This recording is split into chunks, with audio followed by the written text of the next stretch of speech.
Assalamualaikum warahmatullahi wabarakatuh. Bismillahirrahmanirrahim. Alhamdulillahi rabbil alamin. Wa afdalus salati wa atamut taslimi ala sayyidina Muhammadin wa ala alihi wa sahbihi ajma'in. Rabbi shrah li sadri wa yassir li amri wahlul 'uqdatam min lisani yafqahu qawli.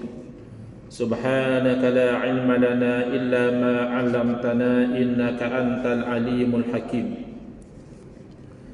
Allahumma akhrijna min zulumatil wahmi wa akrimna bi nuril fahmi waftah 'alaina bi ma'rifatil ilmi wa sahhil akhlaqana bil hilm waj'alna mimman yastami'una al-qawla fayattabi'una ahsana. Allahumma ati nufusana taqwaha wa zakkiha anta khairu man zakkaha anta waliyuha wa maulaha. Allahumma arinal haqqa haqqan warzuqna ittiba'ah wa arinal batila batilan warzuqna ijtinabah. Allahumma anfa'na bima 'allamtana wa 'allimna ma yanfa'una wa zidna ilman wa huda, amma ba'd. Bismillahirrahmanirrahim. Qala Syekhul Faqih As-Salih Az-Zahid Abdul Malik ibn Abdullah ghafarallahu lahu, amla alayya Syekhil Ajallul Imam Az-Zahid As-Sa'idul Muwaffaq Hujjatul Islami Zainuddin Syaraful Ummati Abu Hamid Muhammad ibn Muhammad Al-Ghazali At-Tusi qaddasallahu ruhahu wa rafa'allahu fil jannati darajatahu. Hadzal kitab al-mukhtasar wa huwa akhir kitabin sannafahu wa lam yastamlihi minhu illa khawassu ashabihi wa huwa. Alhamdulillah, muslimin muslimat, hadirin hadirat yang saya hormati, moga-moga kita semua dirahmati dan diberkati oleh Allah Subhanahu wa taala, dan moga-moga kita semua dikurniakan oleh Allah Subhanahu wa taala kefahaman yang baik di dalam urusan agama dan dikurniakan keikhlasan yang menyeluruh di dalam menuju kepada ridha Allah Subhanahu wa taala. Alhamdulillah, malam ni insya-Allah kita akan memulakan pengajian kitab yang baru. Kita telah khatam setelah bertahun juga kita mengaji kitab Nurul Huda, Cahaya Hidayah, iaitu syarah kepada kitab Masailut Tauhid, masalah-masalah yang berkaitan tentang ilmu tauhid. Jadi alhamdulillah, dalam kuliah yang lalu kita telah khatam kitab tersebut. Kalau tuan-tuan masih ingat, satu masa dahulu di sini saya membaca dua kitab secara bergilir, iaitu kitab Nurul Huda dan kitab satu lagi adalah Kekeliruan Umat. Inilah jawapannya. Saya pada masa itu terfikir bergilir-bergilir pun confuse juga. Habiskan satu-satulah. Jadi sudah habis Nurul Huda, cadangnya nak sambung Kekeliruan Umat. Tetapi katanya Al-Fadhil Ustaz Hafiz Za'farani hafizahullah telah pun membawa dan menghuraikan kitab tersebut di masjid ini. Jadi dengan niat mengambil barakah kebaikan daripada kitab yang mubarak, yang diberkati, hasil tangan ulama yang tersohor, ulama yang digelar Hujjatul Islam, iaitu Al-Imam Al-Ghazali rahimahullah ta'ala. InsyaAllah kita akan mengambil manfaat daripada kalam dan juga ilmu beliau di dalam kitab Minhajul Abidin. Dalam kereta saya ada 20 nuskah yang saya bawa, tapi saya sempat bawa 4 kitab dahulu. Kalau ada yang nak berkitab boleh ambil di hadapan ini. Yang selebihnya kalau nak juga boleh ambil di kereta saya di luar sana. Cuma saya nak angkat 20 tadi jimat tenaga. Jadi silakan siapa yang nak merujuk kepada kitab ini diterjemah oleh ayahanda saya Al-Fadhil Ustaz Haji Engku Ali bin Engku Endun, hafizahullah taala wa nafa'ana bihi wa bi ulumihi fid darain amin. Yang mana beliau susun kitab ini di sebelah kiri, kanan adalah yang original bahasa Arab, sementara di sebelah kiri inilah terjemahan. Jadi kalau orang yang nak belajar dua-dua boleh tengok bahasa Arab dulu, kemudian lihat bahasa Melayu, atau yang nak fokus satu sahaja pun boleh ya. Kalau yang bahasa Melayu, dia akan bermula daripada muka surat 2 Arabic ya. Sebelum tu ada yang Roman, iaitu Muqaddimah ya, tentang kisah hidup Imam Ghazali rahimahullah taala, tentang aliran tasawuf yang diperjuangkan oleh beliau. Start daripada 2 Arabic ini, kita masuk kepada isi kitab. Jadi Minhajul Abidin diterjemahkan di sini jalan para abid. Abidin ni plural ya. Jamak kepada abid daripada perkataan abada ya'budu, menyembah atau beribadat. Dari abid, ahli ibadah. Jadi kita berharap dengan kita mengaji kitab ini, Allah Subhanahu Wa Taala memudahkan urusan kita untuk menjadi ahli ibadah ya.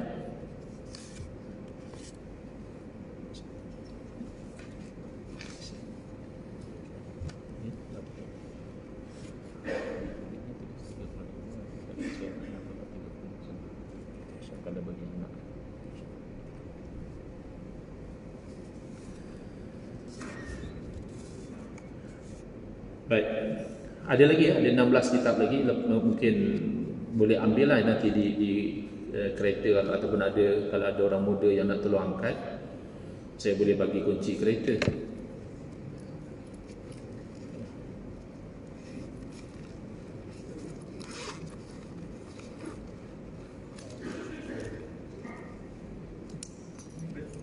Betul.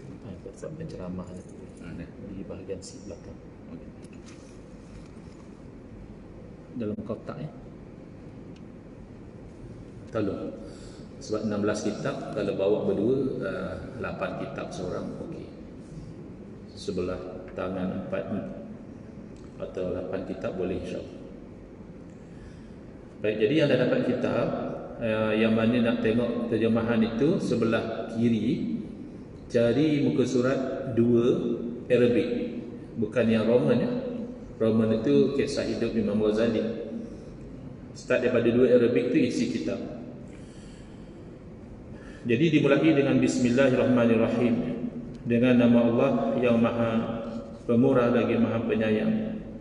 Telah berkata Syekh yang faqih.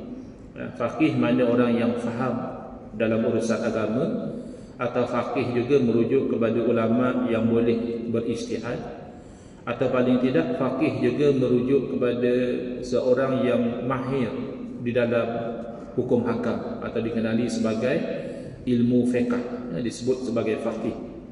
Pluralnya adalah fuqaha.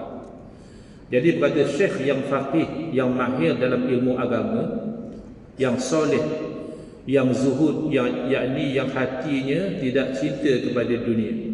Walaupun tangannya mungkin memiliki dunia, tapi hatinya tidak dipengaruhi oleh cinta dunia. Nama beliau adalah Abdul Malik ibn Abdullah. Moga-moga Allah mengampunkan beliau. Kata beliau, amla alayya syaikhi. Syekh saya, guru saya telah imla.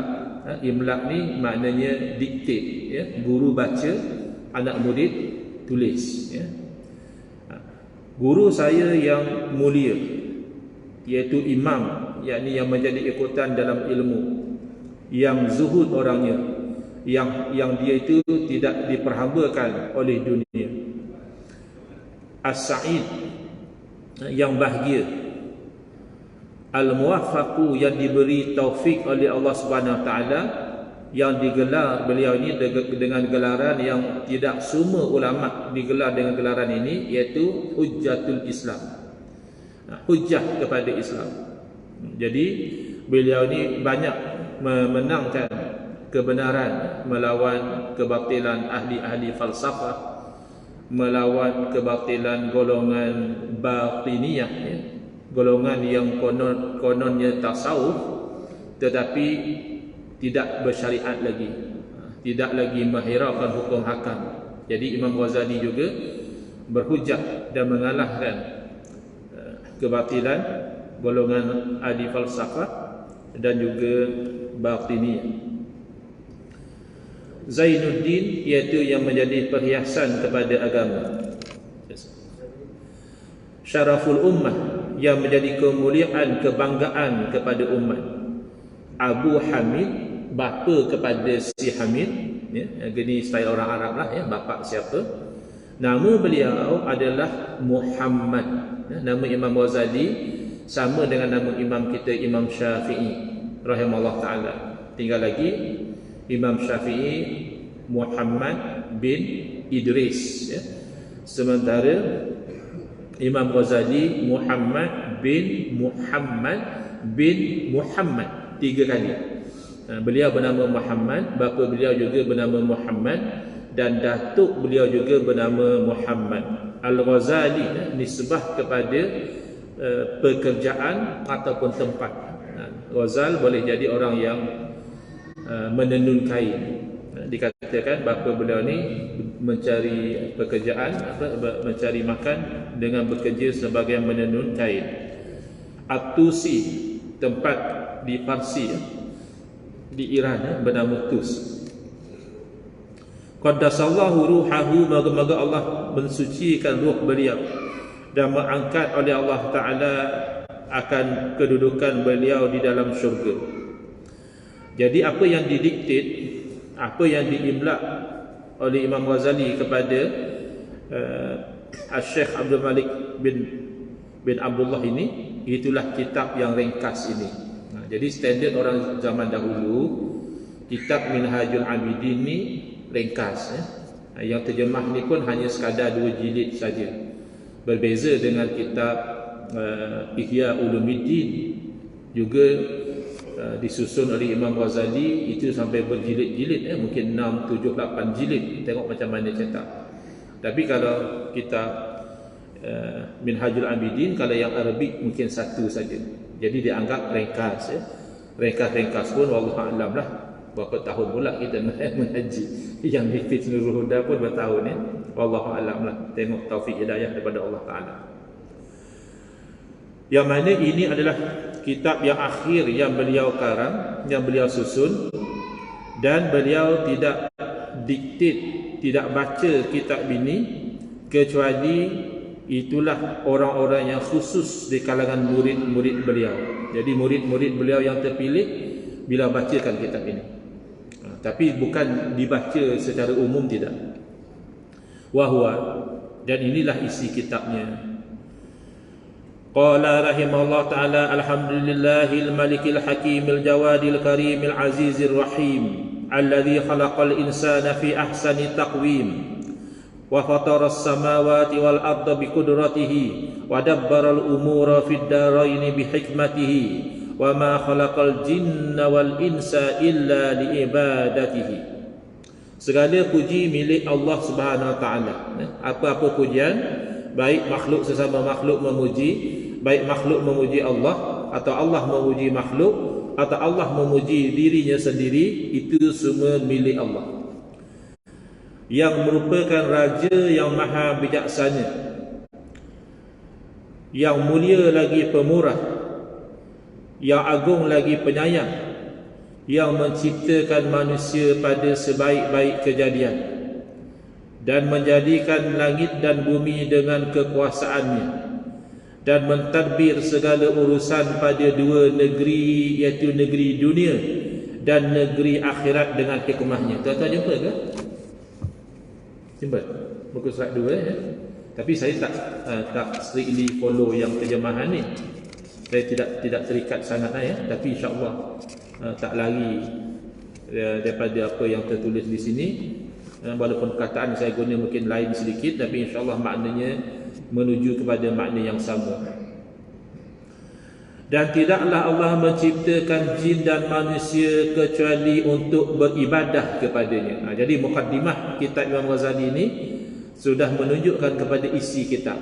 Isi kitab cara ahli ibadah. Jadi nak menunjukkan betapa pentingnya ibadah ini, itulah objektif manusia dan juga jin ini diciptakan oleh Allah Subhanahu Wa Taala adalah untuk beribadah. Fattariqu ilaihi wadihun lil qasidin. Jalan menuju kepadanya itu jelas bagi orang yang menuju kepadanya. Orang yang tak menuju dia tak nampak. Yang tak mau kepada ibadah, dia tak nampak. Wad dalil, yang tidak menuju kepada Allah, ilahi ay ilallah. Wad dalilu alaihi laihun lin nazirin.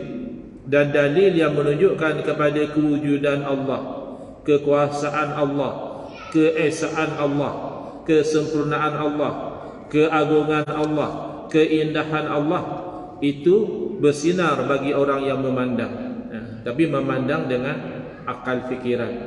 Orang yang tak berfikir, boleh jadi dia hidup dalam dunia ini sebagaimana binatang, makan, minum, kemudian buang kumuhannya, kemudian beranak pinak, kemudian tua, kemudian sakit, kemudian mati.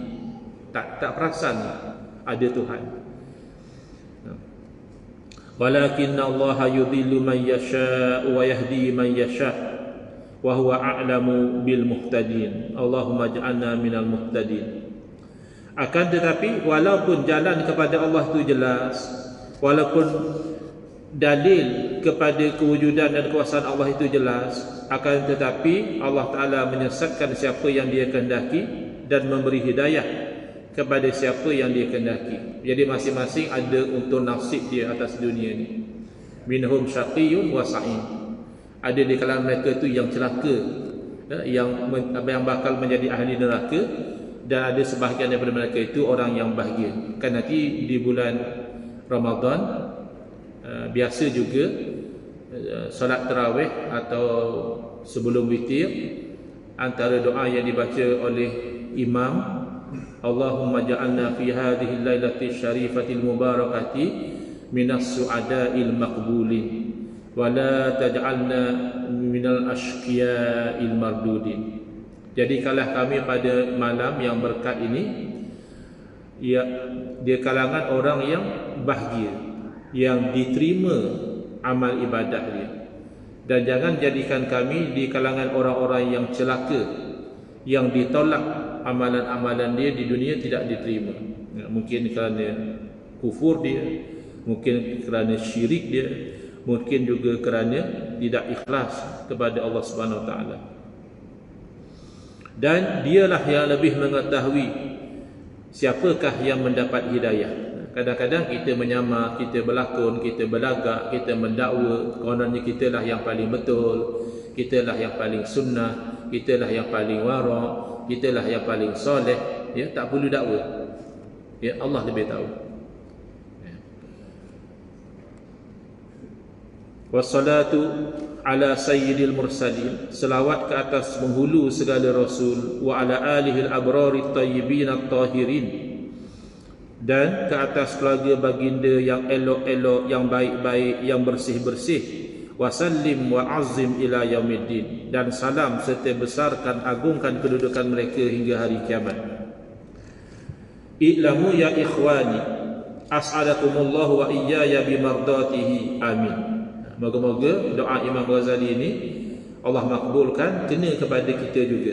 Ketahuilah wahai saudara-saudaraku, moga-moga Allah Ta'ala membahagiakan kamu dan juga saya dengan redha-Nya. Orang kalau dapat redha Allah, bahagia hidup dia. Kalaupun zahirnya orang tu bahagia, kaya, sihat, ramai penyokong, ramai peminat, itu dan ini, tapi kalau tidak dapat redha Allah, maka orang itu tidak bahagia. Ketahuilah apa? Ketahuilah annal ibadata thamaratul ilmi wa faidatul umri wa hasilul abidil aqwiyai wa bida'atul awliyai wa tariqul atqiyai wa qismatul a'izzati wa maqsidu dawil himmati wa syi'arul kirami wa hirfatul rijali wa ikhtiyaru ulil absari. Ketahuilah wahai saudaraku bahawa ibadah merupakan buah kepada ilmu, dan juga ibadah merupakan faedah kepada umur. Jadi kalau orang tu panjang umur tidak beribadah, sebenarnya tidak ada faedah.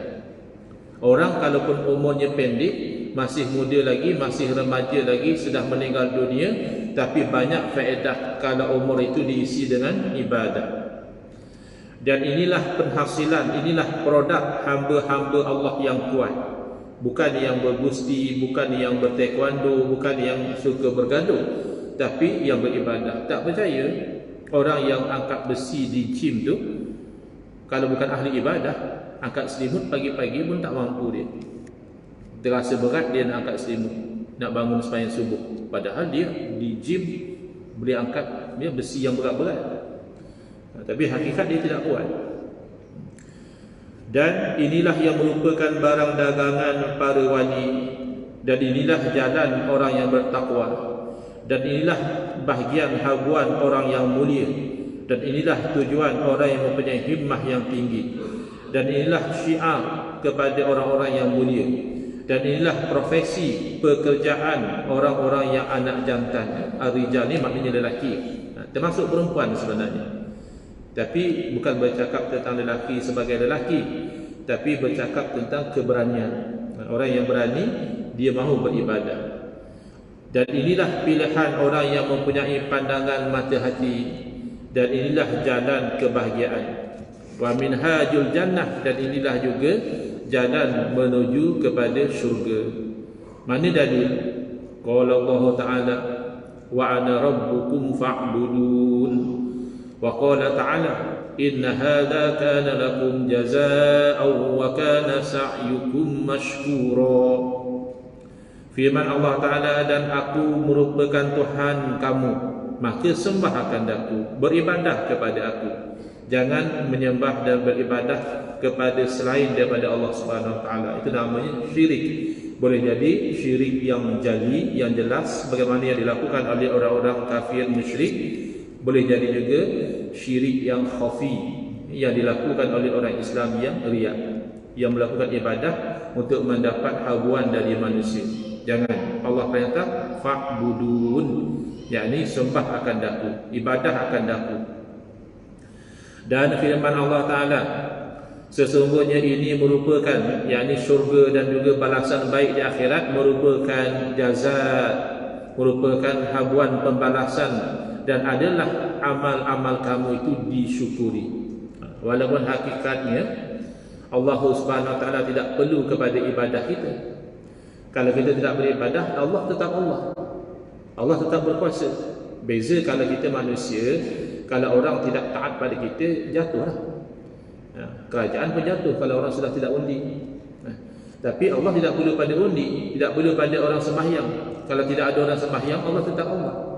Bukan berarti oleh kerana tidak ada orang sembahyang maka Allah tidak lagi Tuhan.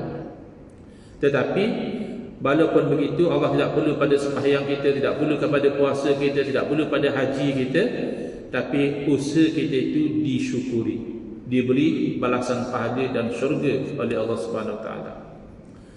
Qala rahimallahu ta'ala, summa inna nazarna fiha wa ta'ammalna tariqaha min mabadiha ila maqasidiha allati hiya amani sadikiha, fa idha hiya tariqun wa'run wa sabilun sa'bun. Kemudian setelah kita tahu bahawa tujuan kita hidup ni adalah untuk beribadah, apabila kita perhatikan kepada ibadah dan kita renung kepada ibadah, kita lihat kepada jalan menuju kepada ibadah daripada mula, katakan dengan taharahnya, bersucinya, hinggalah kepada tujuannya, iaitu ridha Allah, yang menjadi cita-cita orang yang menjalani jalan ibadah tu. Cita-cita dia ridha Allah. Ilahi anta maksudi wa ridhaka matlubi. Wahai Tuhanku, engkaulah maksud aku, tujuan aku, dan ridhamu lah yang menjadi tuntutanku. Tiba-tiba didapati ibadah ni merupakan jalan yang bengkok, susah, dan merupakan perjalanan yang sukar. Kasiratul aqabat, banyak dakian tempat tingginya. Syadidatul masyaqqat, dahsyat kepayahan. Ba'idatul masafat, jauh pula perjalanan. Azimatul afat, besar segala penyakit-penyakitnya. Kasiratul awaiqi wal mawani, banyak perkara yang melambatkan ibadah dan menghalang daripada ibadah. Hafifatul mahaliki wal maqati, penuh dengan kebinasaan dan juga tempat-tempat yang terputus. Macam orang yang berjalan tu, lalu kat sini ada tanah runtuh, lalu kat sini ada jalan yang terputus. Ini jalan ibadah, tak mudah. Waziratul a'da'i wal qutta, penuh dengan musuh dan juga orang-orang yang menyekat di jalanan. Azizatul asya'i wal atba', tapi kalau nak cari penyokong dan juga pengikut ibadah sikit, tak boleh susah-susah lah. Tengok masjid dengan stadium, mana ramai penyokong. Masjid free,